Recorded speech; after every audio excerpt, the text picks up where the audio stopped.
하나님의 사랑과 돌보심이 여러분들의 인생 가운데 함께 하시기를 축복합니다. 오늘 함께 보실 하나님의 말씀은 전도서 7장 13절에서 14절 말씀입니다. 하나님께서 행하시는 일을 보라. 하나님께서 굽게 하신 것을 누가 능히 곧게 하겠느냐. 형통한 날에는 기뻐하고 곤고한 날에는 되돌아 보아라. 이 두 가지를 하나님이 병행하게 하사 사람이 그의 장래일을 능히 헤아려 알지 못하게 하셨느니라.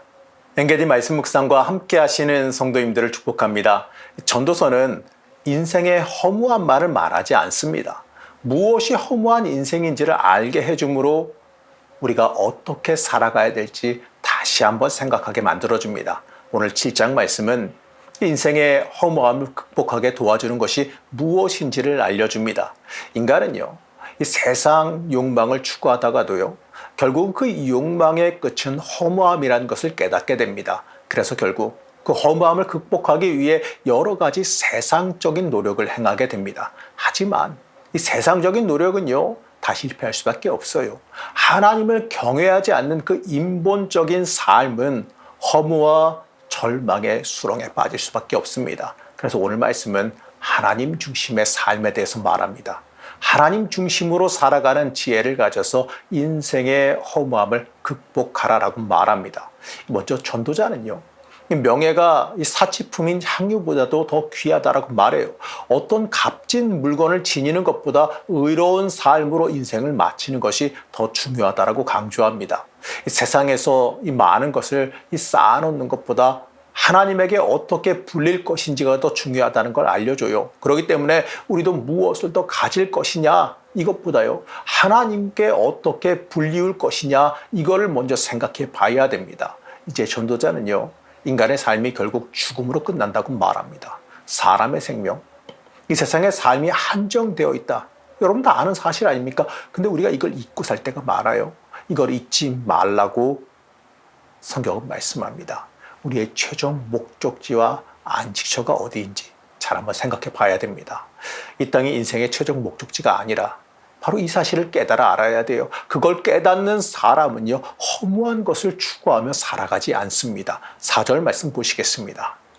지혜로운 사람의 마음은 초상집에 가 있고 어리석은 사람의 마음은 잔치집에 가 있다.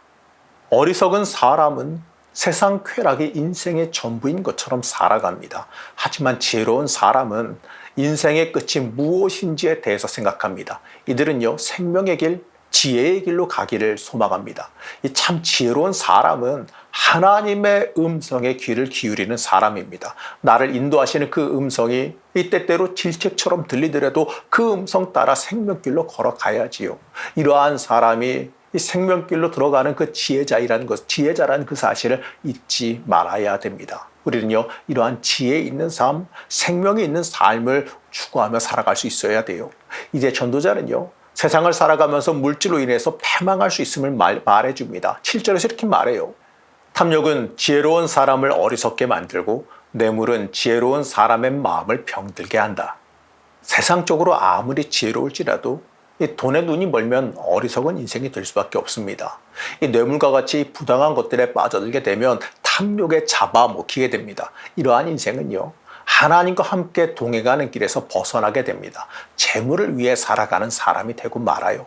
이러한 사람은요, 재물을 위해서 자신의 지혜를 악용하는 악행도 서슴지 않게 저지르게 됩니다. 우리는요, 사람의 명철을 망하게 하는 유혹에 넘어지지 말아야 됩니다. 그러면요, 우리가 하나님 앞에서 어떻게 살아가야 될까?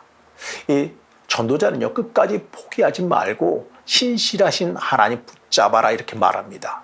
하나님의 섭리에 순종하며 결과를 맡기고 기다리는 그 마음으로 하나님 앞에 나와야 됩니다. 하나님 앞에 끝까지 순종하며 인내하는 마음으로 살아가는 것이 그게 바로 믿음이에요.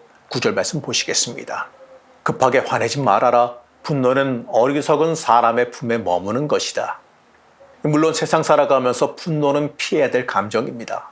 하지만 여기서는 그것보다는 일이 자기 마음대로 되지 않는다고 하나님 앞에 불평하지 말아라, 바로 이런 의미입니다. 하나님의 섭리와 하나님의 질서 앞에 대항하려고 하는 그 감정을 가지지 말라는 말씀이에요. 내 뜻과 하나님의 섭리가 다를 수 있습니다. 아니 오히려 다를 경우가 더 많겠지요. 하나님 앞에서 내 뜻을 내세우며 그것으로 인해서 분노하는 것은 어리석은 사람이에요.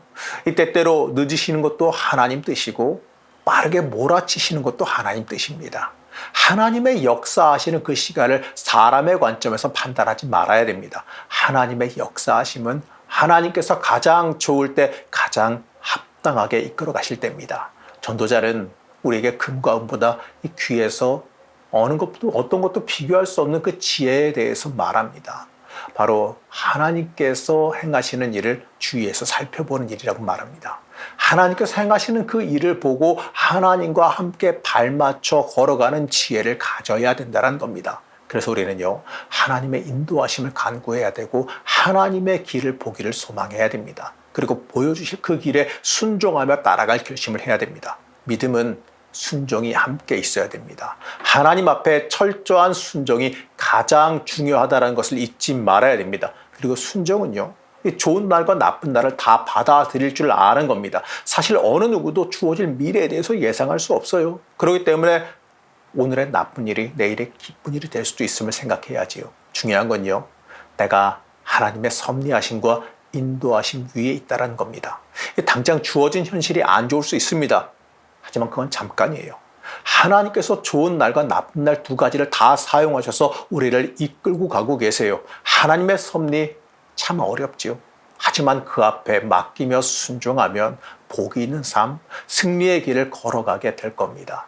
야곱의 이야기를 살펴보게 되면 야곱은 사기꾼과 같은 삶을 산 사람이에요. 장자권을 훔쳐 라반의 집으로 도피해서 그곳에서 많은 재물을 모았습니다. 그러나 이 모든 것이 헛됨은 야복 강가에서 천사와 씨름하며 깨닫게 되지요. 그리고 과거에 대해 회개하며 하나님을 진솔하게 경험하며 감사의 고백을 하게 됩니다. 이 세상 지혜가 잠깐의 성공과 출세를 보장해 줄 수는 있을지 모르겠습니다. 그러나 하나님 없이 성취한 것은 무의미한 삶이 돼요. 우리는 우리를 위해 십자가에 못 박혀 돌아가신 그 사랑을 값싼 세상적인 성공과 자랑을 위해 바꾸지 말아야 됩니다. 사랑하는 성도 여러분, 하나님 나라의 성공은 지위나 명성이 있는 것이 아닙니다.